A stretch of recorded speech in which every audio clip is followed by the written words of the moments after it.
Hi everyone, कैसे हो? I hope कि अच्छे होंगे। गाइस, अब इस स्टोरी में बहुत सरप्राइज आएंगे। अब भाई का मज़ा, पेशेंस के साथ पूरा स्टोरी सुनो। अब जो जो एपिसोड्स आने वाले हैं उन सब में कुछ ना कुछ इंटरेस्टिंग होगा ही, तो वो सब मिस मत करना। ओके, अब सीधे स्टोरी पे आते हैं। हमने पिछले पार्ट में ये देखा था कि आर्या क्यारा के लिए फेवरेट डिश बनाती है। दोनों फिर ब्रेकफास्ट करने के बाद क्यारा उसे रेडी होने के लिए और कुछ कपड़े पैक करने के लिए बोलती है। अब आगे आर्या फिर रूम में जाके कुछ कपड़े पैक करके रेडी होने लगती है। दोनों जब कुछ देर बाद रेडी हो जाते हैं, क्यारा आर्या से पूछती है, सब ले लिया ना तुमने? फिर आर्या बोलती है, हाँ। फिर दोनों बाहर कार की तरफ चलने लगता है और बॉडीगार्ड कार का डोर ओपन करते हुए बोलता है, मैम एवरीथिंग इज़ रेडी।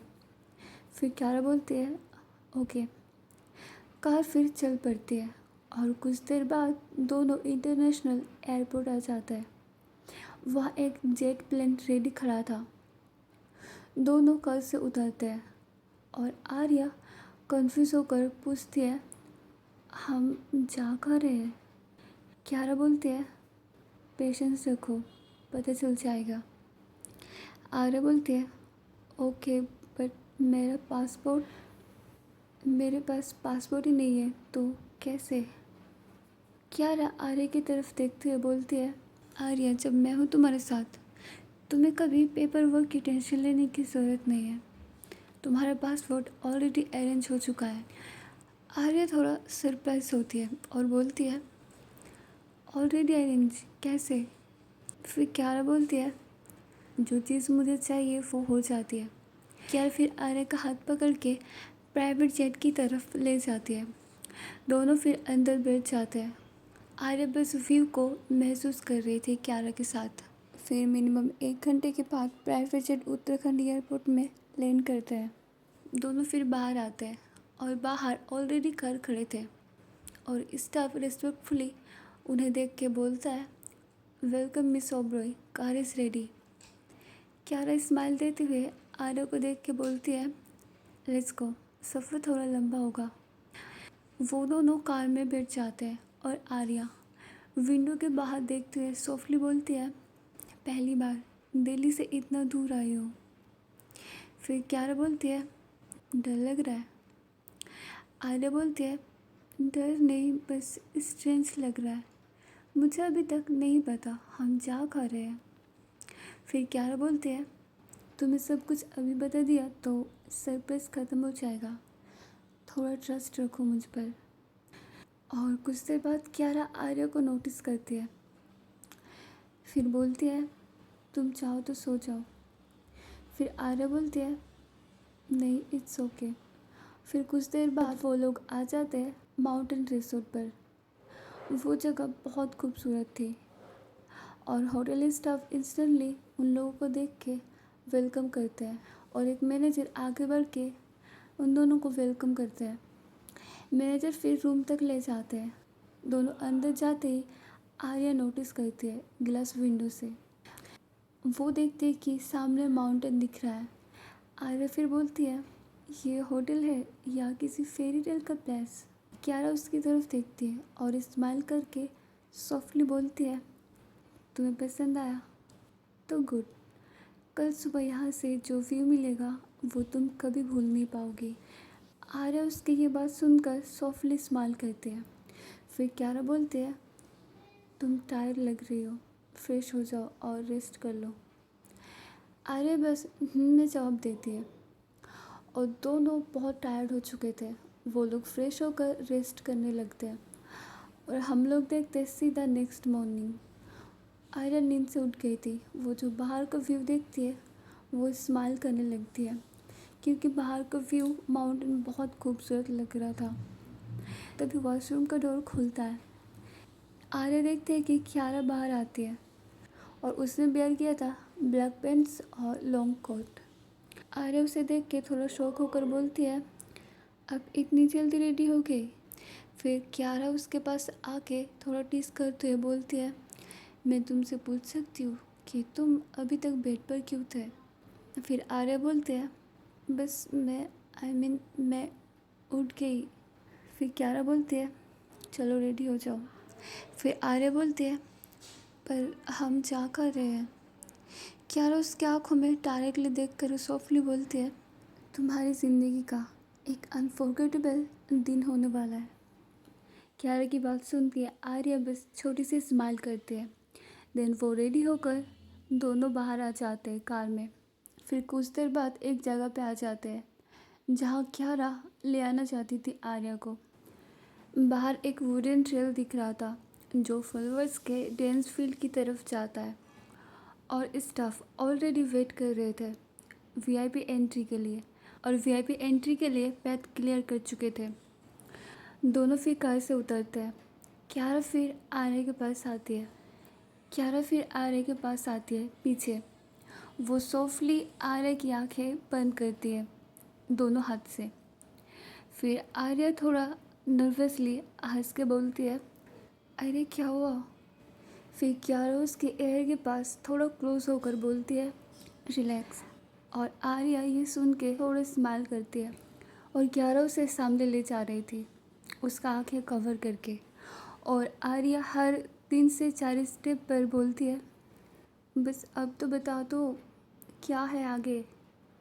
क्यारा कुछ नहीं बोलती। फिर कुछ देर बाद फाइनली क्यारा रुकती है। क्यारा अपना हाथ आर्या की आंखों से हटाती है। फिर आर्या आंखें खोलते ही वो सामने देखती है बहुत बहुत बहुत सारे फूल, हर तरफ रंगों का ओशन, ऐसा पिंक, येलो, पर्पल, वाइट। और ऐसा लग रहा था पूरे वैली में एक जादू चल रहा है, और सनलाइट की वजह से गोल्डन ग्लो दे रहा था, और वो जगह बहुत ज़्यादा खूबसूरत थी। आर्या वो जगह देख के बहुत ज़्यादा सरप्राइज हो जाती है, और उसका रिएक्शन ऐसा था, जस्ट वाव। आर्या फिर सरप्राइज होकर बोलती है, ये सच है, मैं सच में यहाँ हूँ। फिर उसकी आंखें इमीडिएटली क्यारा की तरफ जाती है। फिर आर्या बोलती है, क्यारा आपने मेरे लिए ये सब। क्यारा उसकी तरफ सॉफ्टली स्माइल करती है और बोलती है, तुम्हारी खुशी देखना मेरे लिए इनफ रिवॉर्ड है आर्या। आर्या एकदम इमोशनल होकर उसके करीब आती है और उसे हग कर लेती है। आर्या थोड़ा इमोशनल हो गई थी क्योंकि ऐसा सरप्राइज़ उसको कभी किसी ने नहीं दिया, और वो जगह बहुत ज़्यादा खूबसूरत थी। क्यारा फिर आर्या का हाथ पकड़ती है और धीरे धीरे वैली के अंदर चल पड़ता है, और आर्या बच्चों की तरह फ्लावर्स के पास झुकती है और उसके पेटल्स को टच करती है। कभी एक खुशबू इनहेल करती है, कभी एक छोटी स्टेम जेंटली पकड़ती है। उसका चेहरा एकदम ग्लो कर रहा था, वो बहुत ज़्यादा खुश लग रही थी, और आर्या को नेचर बहुत ज़्यादा पसंद था। आर्या फिर थोड़ा एक्साइटेड होके बोलती है, क्यारा आपको पता है ये सब जैसे एक ड्रीम लग रहा है। क्यारा उसे बस कंटिन्यूअसली ऑब्जर्व कर रही थी एक छोटी स्माइल के साथ। फिर क्यारा बोलती है, तुम्हारी सिंप्लिसिटी ही तुम्हारी स्ट्रेंथ है आर्या। आर्या ये बात सुन नहीं पाती, वो उस जगह को फील करने में बिजी थी। फिर कुछ देर बाद आर्या चलते चलते बोलती है, नेचर ही रियल पीस है ना? और सीरीज़ में सिर्फ नॉइज़ और रश, यहाँ सिर्फ साइलेंस और ब्यूटी जो मेरे दिल को सुकून दे रहा है। फिर क्यारा बोलती है, तुम इतनी इजीली अटैच हो जाती हो नेचर से? फिर आर्या स्माइल करके बोलती है, हाँ, नेचर मुझे बहुत ज़्यादा पसंद है। फिर दोनों के बीच एक कंफर्टेबल साइलेंस होता है, और सिर्फ हवा और बर्ड्स की आवाज़ सुनाई देती है। दोनों फिर एक बड़े पत्थर के पास रुकते हैं। आर्या वहाँ बैठ जाती है और माउंटेन और वैली को देखने लगती है, और क्यारा थोड़ा डिस्टेंस पे खड़ी होके उसे देख रही थी। आर्या क्यारा को नोटिस करती है जो सिर्फ उसे ही देख रही थी। फिर आर्या बोलती है, आप मुझे इतनी देर से बस देख ही रही हो। फिर क्यारा एक स्टेप आगे बढ़कर बोलती है, तुम्हें देखने का अलग ही मज़ा है। ये सुन के आर्या ब्लश करने लगती है। फिर क्यारा धीरे से उस रॉक के पास आती है और आर्या के बिल्कुल सामने खड़ी हो जाती है। पास सॉफ्ट एंड लो टोन में बोलती है, तुम्हें यहाँ लाने का डिसीजन सही था। वो आर्या के बिल्कुल पास आ जाती है, बहुत क्लोज। फिर बोलती है, तुम्हारी आंखों का ये स्पार्कल मैं कभी मिस नहीं करना चाहती। और दोनों एक दूसरे को देख रहे थे। क्यारा फिर अपना हाथ स्लोली आर्या के चिक पे सॉफ्टली रखती है और फिर क्यारा धीरे धीरे आर्या के क्लोज आती है। उसकी सांसें आर्या के फेस पर फील होता है। आर्या फील करती है और फिर बिना और डिले किए क्यारा अपना लिप्स आर्या के लिप्स पर सॉफ्टली रखती है और उसे स्लोली किस करने लगती है। वो आर्या को प्रॉपर किस कर रही थी, बहुत अच्छे से। फिर वो लोअर लिप पर आती है और ओनली उसके लोअर लिप सक करती है। आर्या की आंखें क्लोज हो चुकी थी, वो भी साथ दे रही थी क्यारा के। आर्या क्यारा के कोट को टाइटली पकड़ती है और क्यारा किस थोड़ा और डीपन करती है। प्रॉपर किस कर रही थी क्यारा आर्या को, ऐसे कि आर्या को सांस लेना मुश्किल हो रहा था। फिर 1 मिनट बाद आर्या क्यारा को धीरे से पुल बैक करती है। आर्या को सांस लेने में प्रॉब्लम हो रही थी, उसकी सांसें तेज़ हो गई थी। क्यारा उसे देख के समझ जाती है। फिर बोलती है, बस इतने से ही ऐसा हालत। फिर आर्या बोलती है, ये अनएक्सपेक्टेड था। फिर क्यारा बोलती है, तुम्हें पसंद नहीं आया। फिर आर्या थोड़ा शाय फील करती है। फिर बोलती है, क्यों बताऊँ। क्यारा ये सुनकर सॉफ्टली स्माइल करती है और दोनों फिर से फ्लावर्स देखने में बिजी हो जाते हैं। दोनों के बीच फिर एक कंफर्टेबल साइलेंस होता है। आर्या फिर क्यारा की तरफ देखती हुए बोलती है, क्यारा ओबरॉय, मुझे नहीं लगा था आप सरप्राइज देने में इतने एक्सपर्ट है। क्यारा उसे देखते हुए आईब्रो थोड़ा रेज करते हुए बोलती है, तुम्हें अभी सिर्फ ट्रेलर मिला है, फुल मूवी तो बाकी है। आर्या स्माइल करती है और बोलती है, अभी मुझे लगता है मुझे बस एक गर्म चाय चाहिए, वरना ये ठंडी हवा मुझे पक्का स्नीज करवा देगी। फिर क्यारा बोलती है, तुम सीरियसली सबसे ब्यूटीफुल जगह पर हो और तुम्हें चाय याद आ रही है। फिर आर्या बोलते हैं, चाय के बिना तो मैं इनकम्प्लीट हूँ। क्यारा फिर उसकी तरफ देखते हुए उसका फ़ोन निकालती है और कॉल करके बोलती है, गरम चाय भेज दो। आर्या स्माइल के साथ उसकी तरफ देखती है। 5 मिनट्स के लिए वो दोनों वहाँ वॉक करते हैं और हाँ में थोड़ी कूलनेस थी और ये सितंबर की माइल्ड ठंड फील हो रहा था और बर्ड की थोड़ा साउंड। फिर थोड़ी देर बाद स्टाफ आ जाते हैं चाय लेके। फिर बोलता है, मैम चाय। क्यारा चाय लेती है, वो कप उठाकर आर्या के सामने रखती है और बोलती है, लो तुम्हारा फेवरेट। आर्या फिर चाय पीते पीते इस जगह को फील करने लगती है और तभी आर्या का फ़ोन रिंग करता है। आर्या ने एक गाना रिंगटोन पे लगाया था, वो क्यारा नोटिस करती है। आर्या फिर कॉल उठा के बात करने लगती है और कॉल उसके माँ का था। जब बातचीत हो जाती है फिर क्यारा बोलती है, बस अब चले। फिर आर्या थोड़ा स्माइल के साथ बोलती है, हाँ। क्यारा उसका हाथ सॉफ्टली होल्ड करके चलती है और कुछ देर बाद वो दोनों रिसोर्ट आ जाते हैं। अब देखते कि आफ्टरनून का टाइम होता है। आर्या रूम की ग्लास के पास खड़ी थी और तुम लोगों को पता ही है कि आर्या को कितना ज़्यादा नेचर पसंद है। और क्यारा वो थोड़ा पीछे से आके उसे देखती है। आर्या फिर बोलती है, ये दिन मैं शायद कभी भूल नहीं पाऊँगी। ये सुन के तब क्यारा उसके पास धीरे से जाके उसे पीछे से हग कर लेती है और उसके कमर को एक बार प्रेस करती है और उसका टच जब आर्या को फील होता है, आर्या थोड़ा ब्लश करने लगती है और अब देखते कि इवनिंग का टाइम होता है। आर्या फ़ोन स्क्रॉल कर रही थी और कियारा लैपटॉप में थोड़ा ऑफिस का कुछ काम कर रही थी। और तभी डोर नॉक होता है।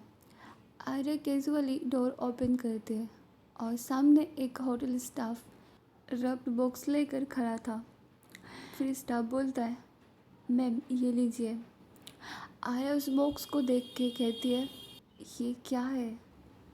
फिर कियारा उसकी तरफ देखती है, बोलती है, ओपन करके देखो। आर्या धीरे से वो बॉक्स खोलती है। अंदर एक डीप रेड बंगाली साड़ी था और साथ में मैचिंग बैंगल्स और रेड स्मॉल बिंदी और झुमका। फिर आर्या ये सब देख के बोलती है, ये साड़ी एंड ये सब। फिर कियारा थोड़ा स्माइल करती है, फिर बोलती है, मैं तुम्हें एक बार बंगाली ट्रेडिशनल लुक में देखना चाहती हूँ। फिर आर्या बोलती है, और अगर मैं अच्छी न लगी तो? फिर कियारा बोलती है, तुम अच्छी लगोगी तभी तो बोल रही हो। आर्या फिर उसके तरफ स्माइल करते हुए बोलती है, ठीक है। आर्या फिर रेडी होने के लिए चली जाती है। कियारा का ऐसा था कि वो आर्या को एक बार पूरे बंगाली ट्रेडिशनल लुक में देखना चाहती थी, क्योंकि उसे हमेशा से बंगाली गर्ल्स का वो ट्रेडिशनल चार्म अट्रैक्ट करती थी। फिर कुछ देर बाद कि 1 से 1.5 घंटा समझ लो। हम लड़कियां तो जल्दी में रेडी नहीं हो सकते, 1 से 2 घंटा या फिर 3 घंटा लगते ही है। फिर आर्या जब रूम में रेडी होकर आती है और कियारा जो काम में बिजी थी वो नज़र उठा के आर्या की तरफ देखती है। आर्या को देख के कियारा का मुंह खुला का खुला रह जाता है, क्योंकि आर्या बहुत ज़्यादा खूबसूरत लग रही थी, बहुत ज़्यादा। आर्या पूरी बंगाली ट्रेडिशनल लुक में थी, हाथ में बैंगल्स और रेड बिंदी, आँखों में गहरा काजल और खुले हेयर और सॉफ्ट रेड लिपस्टिक और कानों में झुमका। सब कुछ परफेक्ट था, जैसे एक असली बंगाली ब्यूटी उसके सामने खड़ी हो। वो इतनी खूबसूरत लग रही थी, पूछो मत। कियारा उसे देख के बस उसमें ही खो जाती है। आर्या उसके तरफ देख के ऑकवर्डली स्माइल करके बोलती है, कैसी लग रही हूँ? कियारा लैपटॉप साइड पे रखती है और धीरे से उसके पास आती है। गाइस, आज की स्टोरी बस यही तक। अगर पसंद आई तो लाइक करो, सब्सक्राइब करो और कैसी लगी कमेंट करो। मेरी तबीयत ठीक नहीं है, मेरा गला बिल्कुल ख़राब हो गया है। मैंने सॉफ्ट ड्रिंक बहुत पिया है और तो आइसक्रीम वगैरह ठंडी चीज़ें सुन के सुन के तो पता चल ही रहा है। तो अगर स्टोरी छोटा हुआ तो एडजस्ट कर लो। Okay bye.